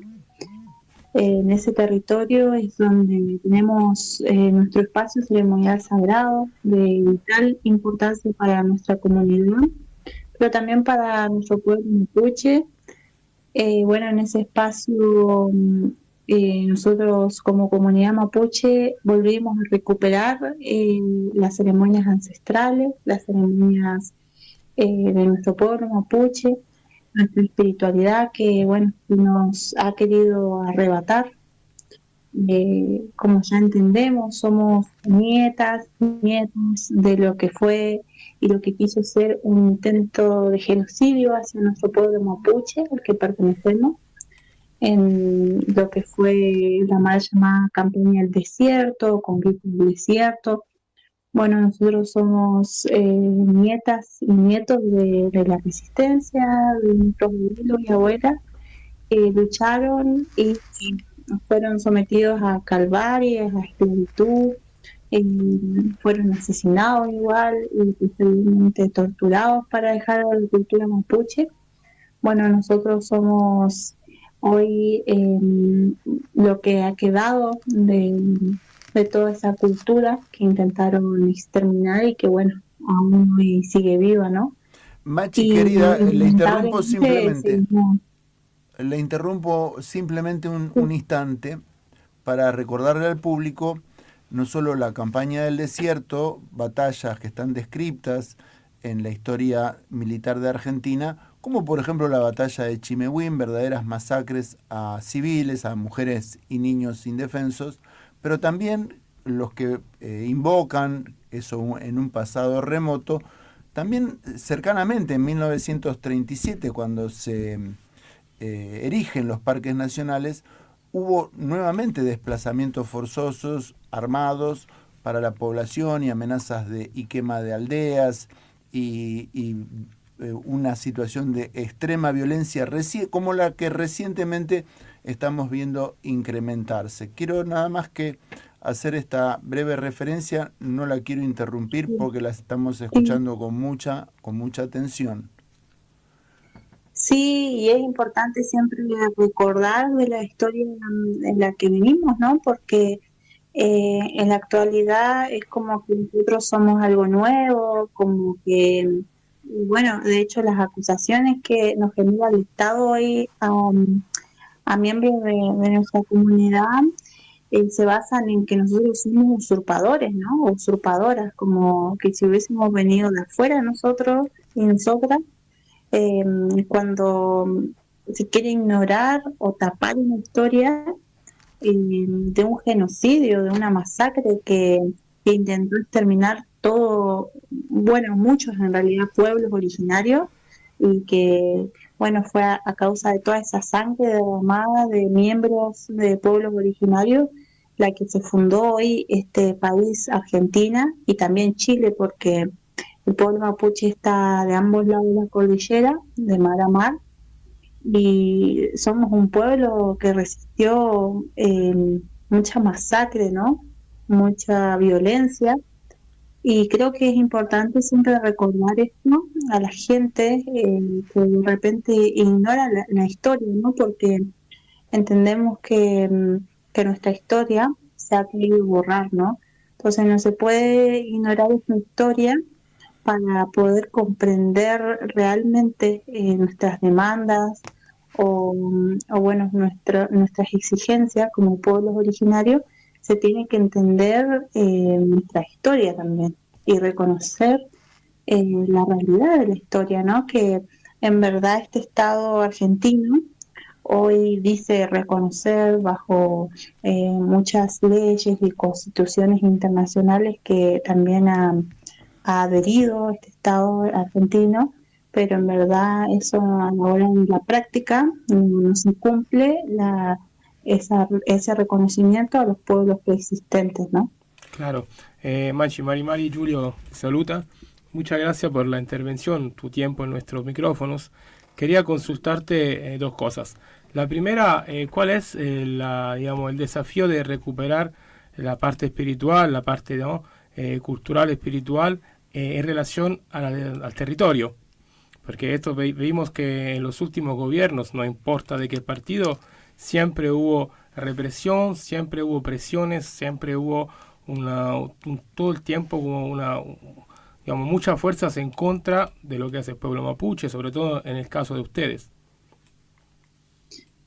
Sí, en verdad creo que para nosotros ha sido un gran desafío porque, bueno, somos una comunidad donde esta comunidad está conformada con muchos jóvenes y, bueno, juventud mapuche, guiada por el consejo de nuestros mayores, ancianos, ancianas, consejeros.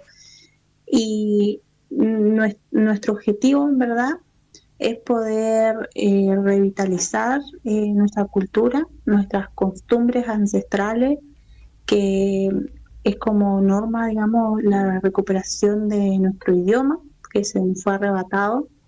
A nuestros abuelos y abuelas los castigaban para que no sigan el mapuzungún.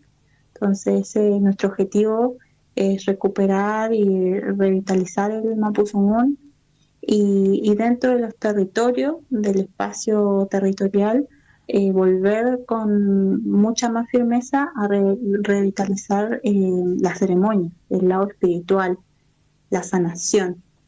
Entonces, bueno, en particular mi espíritu de Machi es un don con el que se nace, del cual la Machi o el Machi, porque puede ser mujer o hombre, no elige ser Machi, ¿no? Machi es el guía espiritual de la comunidad que nace con este don desde el vientre de su madre, ¿no? Y está designado en su vida a cumplir este rol, ¿no? De guía espiritual, de sanador, de médico, médica, de su comunidad y su pueblo, ¿no? Y el poder espiritual que tiene, perdón, Betiana, que le interrumpa, tiene consecuencias sociales muy, muy profundas. Nosotros seguimos el caso de la persecución que tuvo lugar en Chile a la Machi Linconao, Francisca Linconao. Acompañamos ese proceso también desde aquí, desde nuestros micrófonos, y generó una reacción social inédita que todas las ciudades de Chile, incluso en ciudades del exterior, se produjeron actos y manifestaciones en solidaridad por la libertad de la Machi Francisca Linconao. Esto fue como un prólogo de cuál era la repercusión que podía tener la discriminación o la persecución a un grupo religioso puntualmente autóctono, que además tiene pleno derecho al reconocimiento por su preexistencia. Yo le quiero agregar a la audiencia también otro dato, que el reclamo que tiene lugar en este punto de Villa Mascardi versa sobre nada más que 20 hectáreas. Quiero recordarle al público que las estancias vecinas a este punto son de 70.000 hectáreas, que muchas están en posesión de extranjeros que ni siquiera pagaron, algunas posesiones ni se pagaron, como por ejemplo las de los centros de esquí, y que son miles de hectáreas que la Argentina ha repartido al latifundio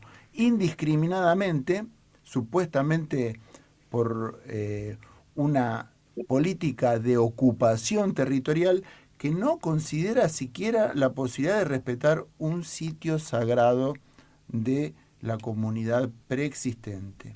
Esto lo quiero recordar porque realmente la injusticia del hecho es manifiesta. Claro, yo también, bueno, ahí también agregar a lo que decía, ¿no? Justamente donde está ubicado el territorio de nuestra comunidad, Tasqueñuincurmapu, es donde estamos hoy en conflicto, digamos. El lugar donde vendría a ser el espacio ceremonial sagrado solo contempla 7 hectáreas de parques nacionales, bueno, que también fue conformado posteriormente incluso de lo que fue la campaña del desierto, y nuestros vecinos, ¿no? No son nada menos que cataríes, que es Lewis, también uno de los vecinos más cercanos, que tiene muchísimas hectáreas, que tiene un lago incluso, y después obviamente también parques nacionales y Benetton, que Benetton dentro del territorio, ¿no? El que hoy vendría a ser Argentina, tiene más de 1 millón de hectáreas en posesión, y claramente estamos hablando de terratenientes extranjeros que muchas veces ocupan estos espacios solo para venir a vacacionar, ¿no?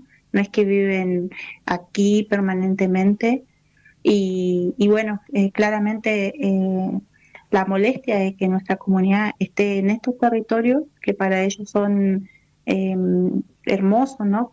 Paradisíacos, es el problema justamente que somos una molestia para los ricos, los multimillonarios, extranjeros, multinacionales, que buscan explotar estos espacios. Bueno, en específico este territorio quiere ser explotado turísticamente, ¿no? Entonces, por eso nosotros somos una molestia para el bolsillo de los multimillonarios, ¿no? Y justamente por eso es que llega esta represión, esta incansable orden de desalojo, inclusive la muerte de nuestro también huichafe, Rafael Nahuel, ¿no? Recordamos que Rafael Nahuel en una de estas protestas fue acribillado por la Prefectura Naval Argentina, y que era hermano tuyo, ¿puede ser, Betiana? Sí, era mi primo hermano. Y bueno, también repasar ahí un poco la historia. En el año 2017 llega la primera orden de desalojo para nuestra comunidad. Precisamente el 23 de noviembre del año 2017 fue el primer intento de desalojo totalmente violento, con más de 200 efectivos armados. Entraron a la comunidad esa madrugada, tirando tiros, gases lacrimógenos, gas pimienta a los niños de la comunidad. Detuvieron a varias mujeres, a mí inclusive en esa oportunidad nos fuimos detenidas, y varios miembros de la comunidad, tanto como mujeres, hombres, niños incluso, salieron corriendo para resguardar su integridad física, sus vidas, hacia la montaña, donde empezó una cacería para esos miembros de la comunidad que corrieron, lograron huir, y culminó esa cacería con asesinato por la espalda, ¿no? Un balazo por la espalda, el 25 de noviembre del año 2017, donde tras un disparo de un prefecto muere casi instantáneamente, le arrebata la vida a mi primo, hermano, Rafael Nahuel, que en ese momento tenía 22 años de edad, y también en esa misma oportunidad le dan un disparo a mi hermana, Joana Uruguay, y a otro también, a otro hermano más. Y bueno, podemos decir que en esa ocasión, hoy podemos decir que hay un solo muerto, pero bueno, también recibieron balas de plomo otros 2 miembros de la comunidad que por suerte no murieron en esa oportunidad, ¿no? Y hoy los tenemos con nosotros. Pero ese fue el primer hecho realmente brutal y violento, que también fue protagonizado en la época así de Macri, ¿no? En el gobierno de Macri, y con la cabeza al frente del Ministerio de Seguridad, Patricia Bullrich, que justamente ella en ese momento también venía de la desaparición forzada y posteriormente muerte de Santiago Maldonado, y bueno, venía un contexto bastante negativo en ese momento que culmina con la muerte también de nuestro Huechafe, ¿no? Betiana, muchos propietarios actuales de grandes territorios en la Patagonia no solo son empresarios, también son ricos y famosos de nuestro medio. Yo recuerdo Lais, por ejemplo, el de las papas fritas, PepsiCo, Mustad, el de los anzuelos, Bagó, el de los medicamentos, gente que tiene fortunas, que no necesita 20 hectáreas ni faltarle el respeto a los demás. Se trata de un ensañamiento morboso que realmente no tiene una explicación o una justificación territorial. Encarna entonces, yo diría, un racismo. ¿Es una persecución cultural? ¿Cómo lo define, Betiana, esto? Sí, claramente lo definimos así. Bueno, de hecho, posteriormente a estos procesos tan violentos y con tanto ensañamiento hacia nuestra comunidad, se conformó una organización que en aquel momento le llamaron Consenso Bariloche. Esta es un grupo de gente civil común, digamos, de la sociedad común, que en realidad es parte del común clase media alta, ¿no? También aspirantes a empresarios, bueno, propietarios de grandes extensiones territoriales, pero que ya son, entre comillas, ¿no? De aquí, de la zona. Y eso se armó una organización de gente civil, donde conformaron un grupo parapolicial, de igual forma, con un odio totalmente racista.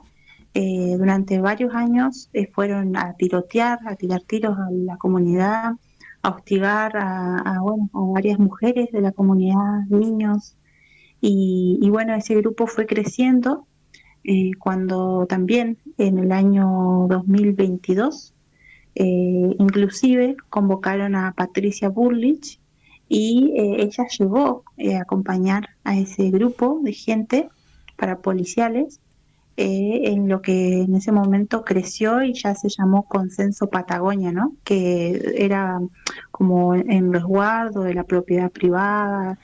Y bueno, y ahí nosotros pudimos ver, digamos, la magnitud, ¿no? El odio que tienen, un odio totalmente racista, donde nosotros, nuestras vidas, las vidas de mujeres, de hombres, de niños, de ancianos, en verdad no vale nada, ¿no? Donde invocaban a Roca, ¿no? A que vuelva a terminar su trabajo, donde había un mensaje totalmente de odio racial inexplicable, donde no iban a calmar, digamos, hasta vernos a todos fusilados, ¿no? Y ahí ese proceso, ¿no? Continuó.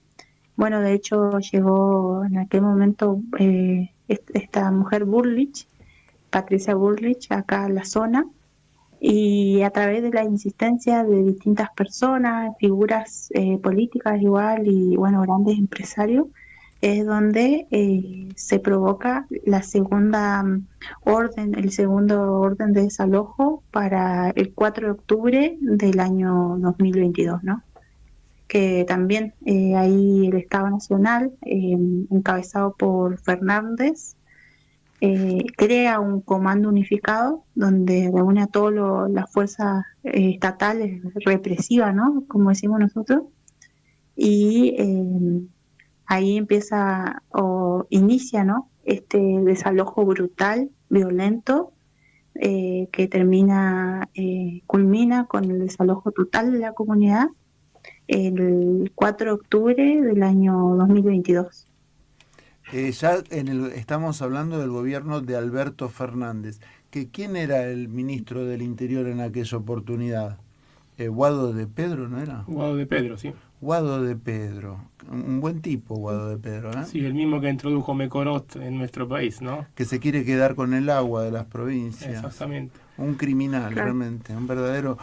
Betiana, para retomar un poco la trama histórica, quiero decirle que yo he vivido bastante parte de mi vida en la zona y que he escuchado muchas veces que algunas personas racistas, autoritarias, utilizan esa misma expresión que usted mencionó recién, como que Roca se quedó corto. Julio, ¿vos la escuchaste alguna vez también? Bueno, yo viví muchos años en Neuquén, justamente en el momento en que venía el fracking, y tuve la experiencia de resistir a eso, hacer una de las primeras asambleas en contra del fracking del país, estar apoyando las comunidades de Cristina Lincopán, la comunidad de Martín Maliqueo, la comunidad filipina, recuperación de tierra también, además que de resistencia al fracking. Y sí, es muy común, lamentablemente, esa expresión se escucha muchas veces en esas zonas.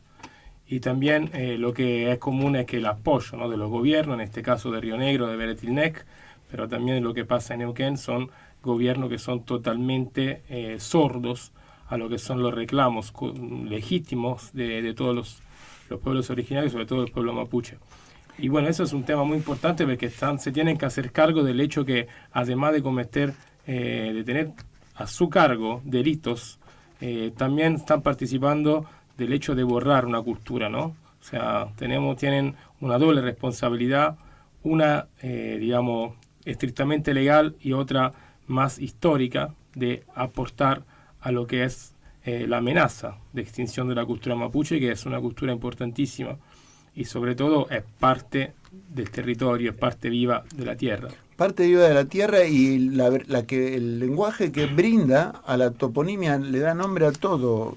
Huechulazquen, Cutralcó, Plaza Huíncul, toda la geografía está absolutamente nominada en el idioma mapuzungún. No se puede negar la preexistencia de mar a mar, y desde ya que es un crimen hacerlo, es un etnocidio como poco. Nosotros desde San Martín de los Andes, desde la asamblea, logramos también plantarle cara a la administración del Cerro Chapelco. Recuerdo que la familia Curruinca tenía un reclamo que salió bastante bien, no salió muy bien, pero sí algo se consiguió en relación a eso, donde en el mismo territorio del Parque Nacional a Sharp, el de las radios, le habían regalado una plantación de pinos también de miles de hectáreas sin ningún tipo de gravamen. No pagó nunca nada en la época de su amigo, porque era amigo personal del ministro de Economía de Jorge Rafael Videla, José Alfredo Martínez de Oz, dispuso otorgar tierra del Parque Nacional para una plantación de pino, un amigo que tenía. Ininterrumpidamente ha sido el saqueo, Betiana. Yo quisiera que nos cuente un poco puntualmente qué pasó con la causa que se sustanció en contra de usted y de sus compañeras ahí de la comunidad. Claro. Bueno, como les contaba ahí, nosotros teníamos dos procesos, ¿no?, judiciales, donde, bueno, una era la causa del primer intento de desalojo del año 2017. Ahí se abrió una causa donde estábamos imputadas varias mujeres de la comunidad. Bueno, ese juicio se realizó, bueno, de una manera, bueno, también de un marco medio ilegal, porque el juicio, esa causa ya estaba vencida, digamos, y la volvieron a retomar y pudieron hacer un juicio que fue en septiembre del año pasado. Bueno, ahí resultaron condenadas por usurpación por el predio de Parques Nacionales, donde se encuentra hoy el espacio ceremonial Talrehue. Se resultaron condenadas varias mujeres y bueno, y un hombre, ¿no?, de la comunidad. La mayoría las condenaron a 2 años y 2 meses en suspenso. Y bueno, ahora actualmente esa causa está en proceso de apelación, ¿no? Está en la corte, o sea, en casación, ¿no?, en Buenos Aires. Y ahora hace poco, a fines de marzo, comenzó el segundo juicio, que tiene fecha 4 de octubre del año 2022. Ese es el segundo desalojo que tuvo la comunidad, donde también en ese desalojo, que fue totalmente violento, ¿no? Como le decía, en ese desalojo se puede decir que no hubo un segundo muerto, pero sí hubo niños baleados, niños con balas de postas de goma, sí, pero en todo su cuerpo. Hubo niños desaparecidos en ese proceso judicial o sea, ese proceso de intento de desalojo tan violento.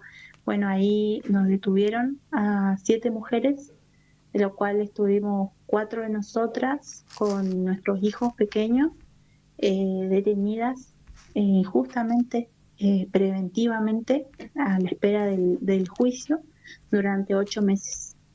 Y durante ese proceso, digamos, en ese proceso que nosotros estábamos cumpliendo una prisión preventiva sin haber un juicio, fue donde muchas comunidades de acá de Río Negro, de Chubut, de Neuquén, con la preocupación de tener a mujeres detenidas, de haber violentado el espacio ceremonial del Rehue, que no solo le pertenece a esta comunidad, sino le pertenece a un pueblo entero, a muchas comunidades que han llegado a buscar sanación en nuestro espacio.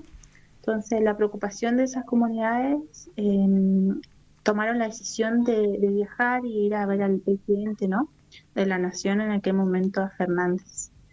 No sé si sabían que, bueno, se inició una mesa de diálogo en el año 2022, fines de 2022, y continuó en el año 2023. Esa mesa de diálogo tuvo varios encuentros con parques nacionales, con distintas autoridades del gobierno, también con, bueno, el INAI, Derechos Humanos, y bueno, varias figuras conmovedores, ¿no?, muy importantes para nosotros.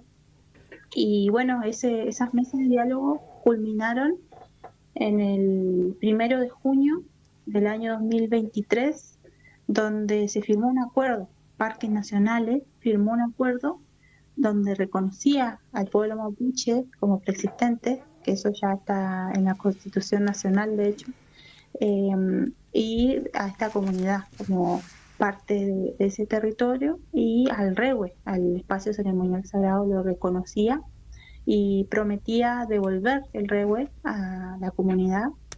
Y además que en la comunidad habían 15 casas, un centro comunitario, que fueron todos demolidos, derribados. Nosotros nos quedamos con lo puesto nomás cuando nos detuvieron. Y bueno, en ese acuerdo se comprometía el Estado a reconstruir 3 viviendas. De las 15 que se rompieron, se comprometía a reparar el daño provocado reconstruyendo 3 viviendas. Y bueno, ese acuerdo también firmado junto al Estado decía que iba a bajar la causa, que esto se iba a terminar de una forma acordada por las partes y que nos iban a brindar la libertad inmediata y que este acuerdo iba a extinguir las causas judiciales. Entonces así fue en aquel momento, después de estar nosotras, 4 mujeres con nuestros hijos, injustamente detenidas durante 8 meses, preventivamente. Después de la firma de ese acuerdo, el 1 de junio del año 2023, es que recuperamos nuestra libertad. Casi inmediatamente después de firmarse ese acuerdo, y ese acuerdo se elevó a un juez, donde un juez lo homologó, que significa que lo aprobaba y que iba a iniciar la instancia legal para disolver las causas judiciales y llegar a un acuerdo por fuera de lo que sería la justicia, ¿no? Por fuera del judicial, de los abogados, de los jueces. Y bueno, entonces iba hacia ese proceso, ¿no? Cuando asume el gobierno, el actual gobierno, y retrocede, echa este acuerdo abajo, digamos. Entran nuevos jueces que, bueno, lo apelan a este acuerdo y finalmente llega a una instancia donde lo revisan otros jueces y este acuerdo se lo desechan. Entonces retrocede todo el avance que había visto. El acuerdo que fue firmado fue en una figura totalmente legal e incluso fue aprobado por un juez. Este acuerdo lo desechan totalmente este gobierno y es por eso que se reactivan las causas y es por eso que nosotros nos elevan a juicio y finalmente ese proceso culmina, ¿no?, en un juicio que empezó a fines de marzo de este año, del 2025, y culminó el 26 de mayo, ahora hace unos días atrás, con, bueno, obviamente una decisión arbitraria, ¿no?, con un mandato político, ¿no?, de mucho más arriba, porque entendemos que nosotros en todo este proceso judicial siempre lo vemos como algo político, ¿no? Porque nosotros entendemos que nuestras demandas históricas son parte de un planteo político y que nosotros en el momento que estuvimos detenidas, no estuvimos detenidas por asesinar, por robar, por saquear, por usurpar, sino estuvimos detenidas por ser parte de un pueblo mapuche con demandas históricas y por tener una demanda política, ¿no? Betiana, Entonces, la interrumpo simplemente para ubicar en la audiencia el hecho de que recuerdo perfectamente la constitución de la mesa de diálogo. De hecho, recuerdo haber estado reunido con su madre, que vino aquí a la ciudad, y que a partir de ahí distintos organismos de derechos humanos integraron e instaron a que se integrara ese acuerdo. Y que la República Argentina, Julio, no puede desconocer ese acuerdo. Era lo que me preguntaba, ¿cómo puede tirar abajo eso, no? No se puede tirar abajo. De hecho, el desconocimiento de la continuidad histórica de un Estado no se puede apelar nunca en el derecho internacional y menos con un pueblo originario. Por eso, parte de la sustanciación de la defensa tiene que ver con el hecho del non bis in idem, que quiere decir que no se puede juzgar a una persona por un hecho que ya se acordó resolver de otra manera. También el hecho de que la República Argentina haya desconocido los tratados internacionales que obligan al reconocimiento de los pueblos preexistentes, involucra también o abre la posibilidad de un litigio internacional, de modo que es un papelón para la gestión actual y realmente, como dice la Machi Betiana, y tiene razón, y la acompañamos en esto de todas las maneras que podemos, insistimos en la justicia de su reclamo y de su defensa, en la dignidad del hecho de reclamar por un espacio para la celebración de ceremonias religiosas tan mínimo, tan elemental, y la sustancial injusticia que representa que autoridades armadas acometan contra poblaciones civiles de mujeres y niños desarmados. Esto quiero destacarlo porque implica una cobardía, una falsedad, una malintención aviesa por parte del Estado argentino, Julio. Sí, además no cumplir con la famosa, digamos, ley de nullo crimen, nulla pena sine legem, ¿no? Acá estamos frente de una situación que no tiene ley en realidad para castigar esto, ¿no? Además del acuerdo ya no preestablecido. Yo, Arturo, si te parece, quería ir un poco cerrando con nuestra invitada, con la Machi Pestiana, preguntándole sobre el tema de parques. Porque el año pasado, justo en proximidad de esta fecha, ¿no? De una fecha tan importante que se viene en unos pocos días, en una poca semana, para todas las culturas de esta parte del continente, prohibió el uso hasta de la bandera mapuche en los territorios de parque. ¿Es así? Claro, bueno, yo creo en principio, ¿no?, que este estado, este gobierno actual que ha entrado, ha empezado a bajar línea, ¿no? Y es por eso que ellos tienen la máxima autoridad. Al fin, ellos son los que crearon las leyes y ellos pueden hacerla a su favor, hacerla cumplir o no hacerla cumplir también en beneficio de su favor, ¿no? Es por eso que hicieron retroceder, ¿no?, esta decisión, este acuerdo. Parques nacionales, tenemos que entender que se ha creado también a través de la masacre, ¿no?, Claro. del saqueo del territorio, y que claramente Parques Nacionales es un organismo más del Estado racista, ¿no? Entonces no podíamos esperar otra cosa de este espacio, ¿no?, de los parques, ¿no?, que al fin se dice cuidadores de lo que es la diversidad, del medio ambiente, pero también ellos lo explotan turísticamente y lo usan a su beneficio. Hoy hay privados dentro de los parques nacionales, cuando eso dicen ellos, ¿no?, que no puede ser así. Sin embargo, es así, en los hechos es así. Y están aplicando nuevas leyes, nuevos planteos para borrar al pueblo mapuche, ¿no?, de todos estos espacios, ¿no? Y bueno, también dividir a nuestro pueblo, usar todos los medios posibles para ensuciar nuestra lucha, porque claramente, bueno, siempre dicen, no, somos los violentos por alzar nuestra voz, por decir, bueno, ya en verdad no vamos a permitir más atropello, alzamos la voz como podemos, pero realmente desde el pasado hasta el presente nuestro pueblo ha demostrado que el verdadero violento es el Estado, que intentó exterminar a nuestro pueblo a través del genocidio, es someter, el sometimiento, el desarraigo de nuestra cultura, de nuestra forma de educación propia, nuestra forma de salud propia, nuestro idioma. Nos han arrebatado toda nuestra cultura, ¿no? Y bueno, también nos dicen hoy, en el pasado nos decían los primitivos, indios, ignorantes, y hoy nos quieren ensuciar, ¿no?, llamándonos terroristas, ¿no?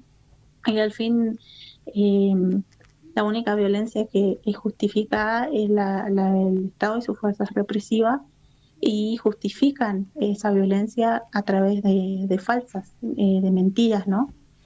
Inclusive ahora el avance viene de muchas maneras, ¿no? Los proyectos son mineros, proyectos de la apropiación del agua, ¿no? Y bueno, y creo que sí, que de todas formas va a buscar Parques Nacionales perjudicar a las comunidades que hoy tienen también comanejo. Hay comunidades que incluso tienen tratados desde la campaña de Roca, con Roca, ¿no? Los tratados donde se reconocen sus espacios territoriales y se reconoce sus espacios como reservas indígenas. Sin embargo, igual esos espacios hoy están siendo amenazados para desalojarlos. Están con todas sus leyes, la legalidad, reconocidos por el Estado hace muchos años. Sin embargo, igual hoy avanzan contra esos espacios también. Así que, bueno, nosotros como pueblo mapuche, que ha resistido tanta masacre y que sigue resistiendo igual tanta violencia, no nos queda otra que seguir fortaleciéndonos, seguir manteniendo nuestra cultura, nuestra cosmovisión. Lamentablemente estamos remando, estamos nadando contra la corriente y nos siguen golpeando de muchas maneras, tratándonos, bueno, la persecución, la judicialización, incluso la cárcel, ¿no? Peligra nuestra libertad, peligra nuestras vidas. Pero nosotros no podemos dejar nuestra cultura, ¿no? Claramente. Betiana, nosotros vamos a estar siempre a disposición para abrir los micrófonos de Mundo Paralelo, de Feme la Boca. También, si frente a cualquier pedido de solidaridad, de ayuda, estamos a disposición, todo lo que podemos hacer desde acá, desde lejos, pero bueno, acá también es un lugar donde se visibilizan muchas cosas y es importante también tener como la batalla cultural, la batalla comunicacional. Estamos realmente muy agradecidos por este tiempo que nos dedicaste y pensamos que es muy importante tener más espacios como este para realmente poder, en primera instancia, aclarar y en segunda instancia también intentar pelear porque se respeten algunas instancias básicas, ¿no? Por lo menos que realmente el territorio, la vida y la libertad también, ¿no? Sobre todo, Betiana, nos nace acompañar el reclamo, la lucha, escuchar, proponer la consulta previa, libre e informada, cada decisión que tome el Estado de aquí en adelante y para siempre. Es impresionante, Julio, Karina, Lucho, pasear por una ciudad de la Patagonia y ver que los nombres de los oficiales del ejército argentino que produjeron estos hechos aberrantes coronan las avenidas. Villegas, ¿no es cierto? Villegas, el coronel Villegas, los blancos de Villegas, brigadas de criminales, de asesinos, de exterminadores. Muy violento la Patagonia y realmente, Betiana, para nosotros una preocupación permanente, acompañarla, abrazarla y quedar, Julio, Karina, a disposición de ustedes para lo que haga falta. Muchísimas gracias por esta entrevista. Bueno, muchísimas gracias a ustedes por igual darnos esta oportunidad de sacar nuestra voz, porque seguimos en lucha del reconocimiento también de nuestra medicina, ¿no? Ancestral, y que se sigue manteniendo hoy día, buscando construir quizás una sociedad de la que hoy somos parte por imposición, ¿no?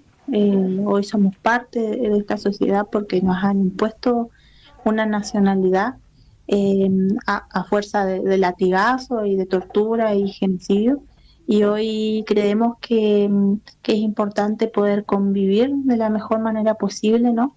Porque nuestra cultura va a seguir existiendo.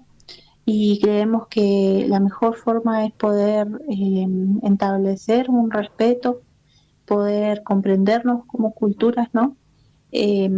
A la gente mapuche y no mapuche igual, porque nosotros siempre hemos sido un pueblo que ha sabido dialogar y que sigue sabiendo, digamos.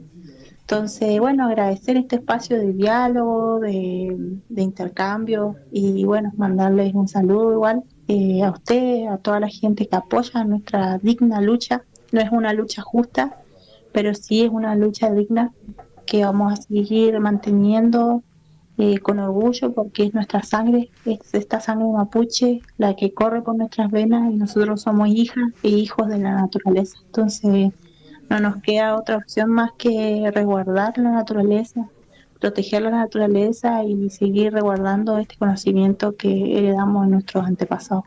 Así que muchas gracias. Gracias, Betiana. Y simplemente quería mencionar, no dejar de mencionar en realidad, que el contacto lo facilitó la gremial de abogados, Laura Tafetani. Muchísimas gracias también a ellos por esta nota, por haber logrado este contacto tan difícil y en una situación tan complicada, Julio. Así es. Bueno, Betiana, nos vemos en estos micrófonos. Esperamos cualquier señal que nos quieren mandar, estamos siempre a disposición. Así que hasta pronto y bueno, esperamos estar en contacto de nuevo. Bueno, chao, gracias. Chao. Hasta siempre. La que se va, Betiana Coloen Nahuel, la machi del conflicto en la zona de la Lof Huincul-Mapu, sí, en Villa Mascardi, Ruta 40, ahí al sur de Bariloche.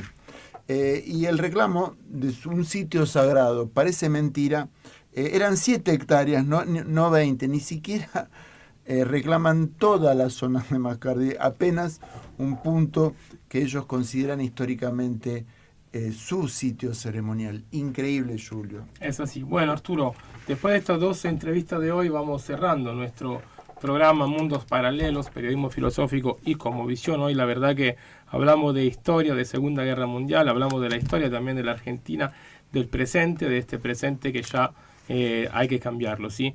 Así que Karina, Arturo, Lucho, un gran saludo. También llegó Javier, así que bueno, hasta el lunes que viene.